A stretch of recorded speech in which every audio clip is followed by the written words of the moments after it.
Good morning. Today we will continue the yesterday's lesson, that is the sole tradership.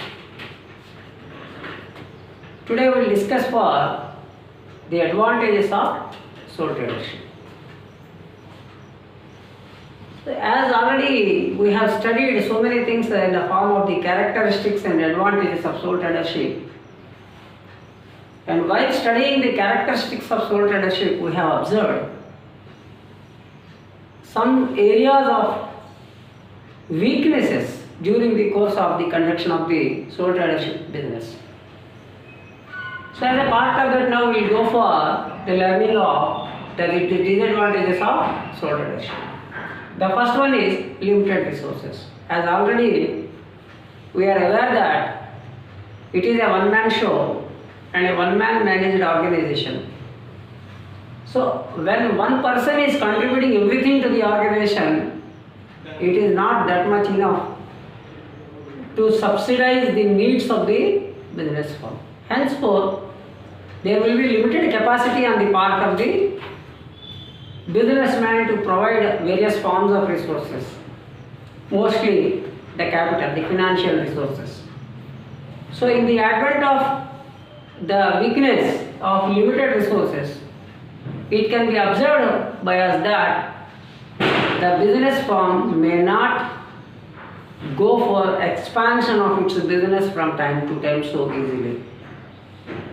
And a small and minor financial loss of the organization will become a big burden on the part of the business organization. So there is no support or supplement capital requirements where as and when the business house is required. Henceforth, the limited resources makes the organization always somewhat handicapped on the part of the business management by the sole trader. The second one is limited managerial ability. The sole traders are naturally those people who might have, with limited resources, limited skill, limited ability and limited opportunities for them to exist and prosper in their life. So henceforth they could not get an employment and started their own venture. So because of that, their managerial capabilities are very less or sometimes not that much enough to manage the organization. And they cannot hire the people also for managing separately their organization. So that's why their managerial talent, their managerial skill, their managerial ability is limited and confined to a moderate extent of managing the organization on a regular basis. They cannot take the risky decisions also, or they cannot manage the organization in a newest way or in a venture format way. Henceforth, there is a limited managerial ability because their educational background is somewhat less, their experience is less, their exposure is less. Due to that, their abilities are very less. The next one is unlimited liability. As yesterday we have discussed in the features of the sole tradership, the same point. And at that time we were learning that in the case of loss, in the case of insolvency, not only the business assets and the capital forego, apart from that, the personal belongings of the sole trader may also go. So that's why the liability on the part of a partner, the sole trader, is not confined to his business or the capital of the business only. So that's why there is an unlimited liability. The liability is unlimited. You cannot magnify it. There is no ending point to that. So naturally, the sole trader who is at loss, who is an insolvent, will have to forego his personal belongings also. The next one is no continuity. It is also said that uncertainty of continuity. Today there may be an existence of a business house as a sole trader. After some time it may disappear due to heavy losses or problems. So there is no continuity in that because of limited managerial capacity, limited resources and unlimited liability. So due to that, the continuation of a business firm for a huge number of years or a longer period of duration is not certain. It may exist in the longer course of time or it may disappear very short. Next one is limited scope of employees. As the resources are limited, the space is limited, the geographical area of its vicinity is limited. Henceforth, the operations are also limited. The business house cannot employ more than its capacity. So there is a limited number of employees are having an opportunity to work in a business firm which maintains under the sole tradership format. So because of that, more employment opportunity cannot be provided. Even then also, the financial payment capacity of the sole tradership is also very much dependent upon the success and profits and losses of the organization. Henceforth, the limited scope of employees will exist every time, and most of the time the employees are also going to change from time to time also. There is no certainty of the employees to continue in the organization also. Purely ad hoc or purely temporary, purely wage oriented or purely work oriented or activity oriented. Henceforth, there is no permanent employment can be provided. There is a chance of coming in and going out, or the employee turnover huge in the case of the sole tradership. Next one is no large scale economies. See, the business firm cannot enter into huge time of period and huge production level, huge marketing level and huge operational levels.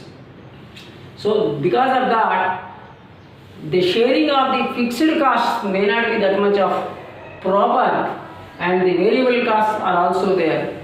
Due to that, the large scale economies are not possible, and the benefits arising out of the large scale economies may also be not possible on the part of the business, which is run under the sole tradership. So due to that, no large scale economies means by enhancing the production, whatever the benefits do obtained by a business firm by sharing the fixed cost is not possible, and the large scale economies cannot be retained by the sole tradership.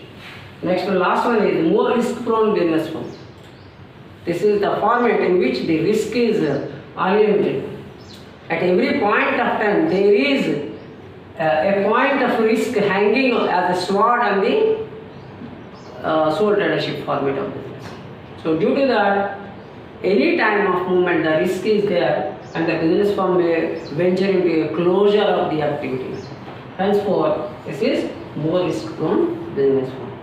Apart from that, there are so many other risks, like due to a small fault, the business firm may lose its goodwill which has been earned for years together, or due to the customer loyalty may brought down due to a small mistake, or the delivery of the goods at an inappropriate manner, or due to the customer and owner relationships may bad at one point of time, that may hamper the goodwill and value of the organization in the society or in the business arena.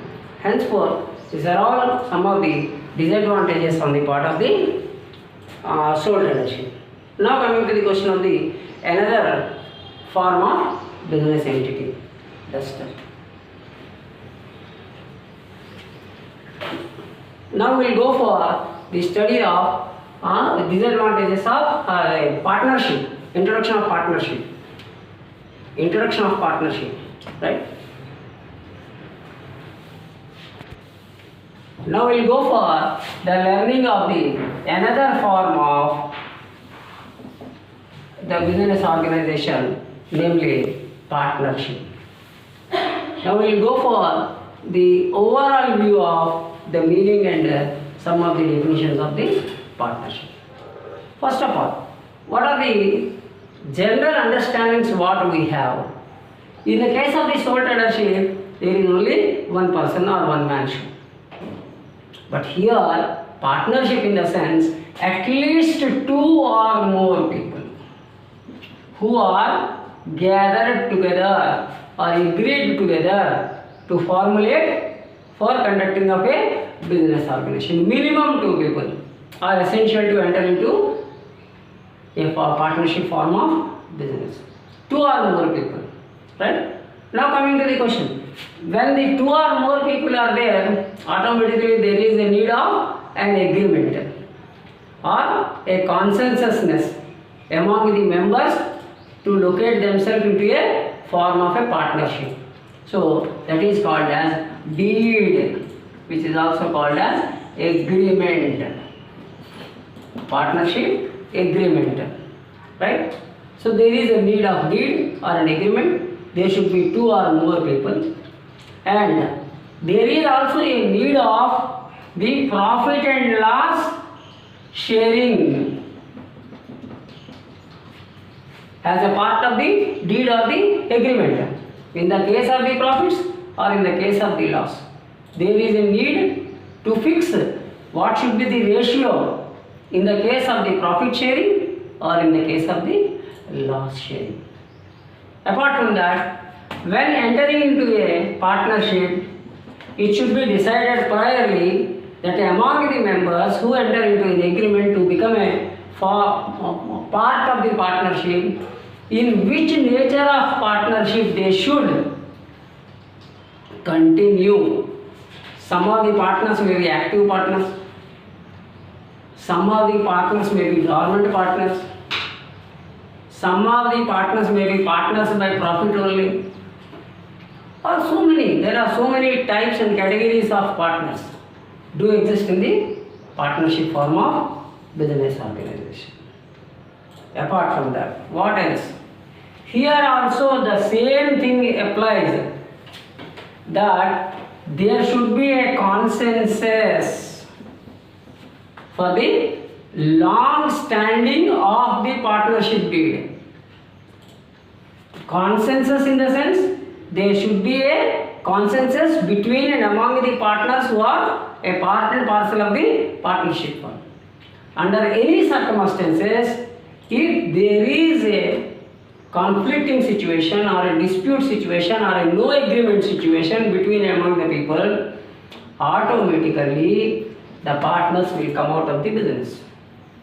When once the partner will come out of the business, automatically what happens is the deed stands to be cancelled. The agreement is supposed to be cancelled, means the partnership went into dissolution. Partnership enters into dissolution, means the earlier partnership agreement has been dissoluted and the partnership firm is dissolved. Means either at the time of entry or at the time of the exit or at the time of retirement or at the time of death of the partner. In any situation, there is a need of entering into a new partnership deed or an agreement and the formation of a new partnership agreement, and through that the business is supposed to be organized. So taking all these things into consideration, we can come to the definition like this. It is given by John A. Shubin. Two or more individuals may form a partnership by making a written or oral agreement that they will jointly assume full responsibility for the conduct of the business. The second definition by given famous author L.H. Hanek. The relationship between persons who agree to carry on a business in common with a view to private gain. If you observe these two definitions, what we have discussed here stands valid. These are the must and ought points to be taken into consideration.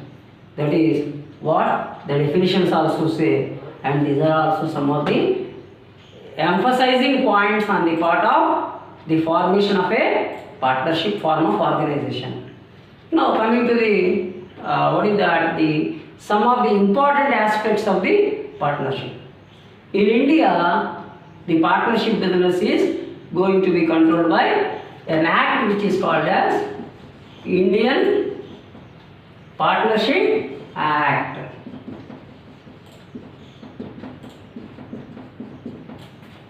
Like in so many other countries also, there is a country's Partnership Act. Apart from that, is there any need to get registered under the Act, the partnership firm? Sometimes it is yes, sometimes it is not. But mostly it is advisable that the partnership firm is required to be get registered under the Partnership Act. Whatever might be the country. In the case of India, it is essential to get the partnership firm to be registered under the Indian Partnership Act. Why it is essential? Because just like the sole tradership, in the case of the partnership firm also, one chief disadvantage or a characteristics do exist. What is that? Unlimited liability.